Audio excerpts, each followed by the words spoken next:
Hello and welcome to Smaulgld, Central Bank of Russia Gold Reserves Update for the month of November 2017. Russia adds record amount of gold to reserves in 2017 as the Russian Central Bank tacks on another 900,000 ounces of gold to reserves in November.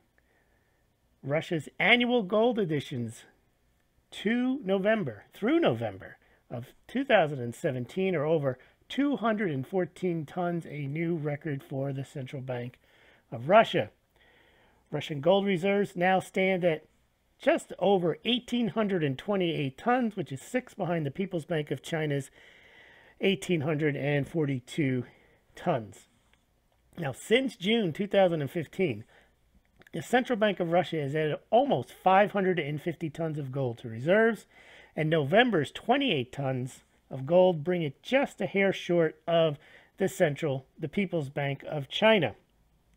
Overall, Russian reserves grew from 424 billion to 431 billion in November. And Russian holdings of U.S. Treasuries increased again in the month of October, and their holdings of Treasuries now top 100 billion for the 7th month in a row. Total gold reserve value of Russia's 1,828 tons stood at approximately $76 billion at the end of November, which is about 17.6% of Russia's overall reserves. Let's take a look at some of the charts that we have on Russia's fairly spectacular gold acquisition spree here. Let's take a look. Here's a chart showing Russian gold reserves increasing by month since June 2015. And from June 2015 to November 2017, Russia's added about 550 tons of gold. Here's a longer-term chart of Russian gold reserves. And you can see Russia really stepped up the pace of adding gold to her reserves around 2014. They've had now averaged for the last 4 years about 200 tons a month, although 2017 is now the largest on record. But you could see during the early 2000s, when it was very fashionable for central banks to ditch gold, Russia was no different. Russia is now rebuilding its gold reserves, and as we said, they're now in 6th place. We'll take a look at a chart in a second on the top 10 gold holding nations. If you want to add gold to your own personal stack, you can do so through the links below this YouTube, below this BitChute, and on the Smaulgld site from BGSC, Golden Eagle Coin, SD Bullion, Money Metals Exchange. Compare pricing and shipping, and you pay no more, no less than if you visited those sites directly. But Smaulgld makes a small commission, so if you'd like to help the site out and you want to make a gold purchase, consider doing so through the site. Now, let's take a look at Russian monthly gold purchases. This is pretty remarkable in that this chart shows from June 2014 all the way through November 2017 that there have been 9 months where the Russian Central Bank has added at least 1 million ounces of gold to her reserves. And this chart from June 2014 to November 2017 shows an addition of 24.1 million ounces. That's approximately 750 tons during this time period. And 750 tons itself would place it in the top gold holding nation, 750 tons. Let's take a quick look down at that chart right now. Here are the top gold holding nations. Now, in the last few years, Russia has had 750 tons.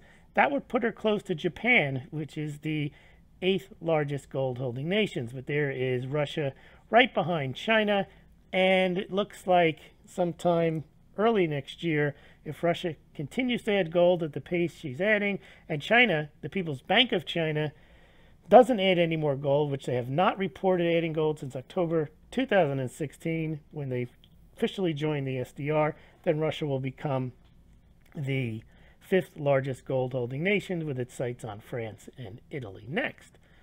Let's go back up to where we were. All right.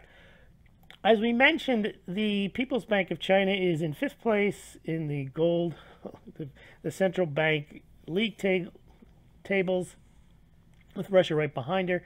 And Russia had been adding more gold to reserves at a faster rate than China when China was reporting. And remember, China started reporting back in 2015 in July, and they reported monthly gains or additions to reserves all the way through October 2016. However, during that time period, and that's what this shows here, Russia generally, basically every month, put more gold to her reserves than China did.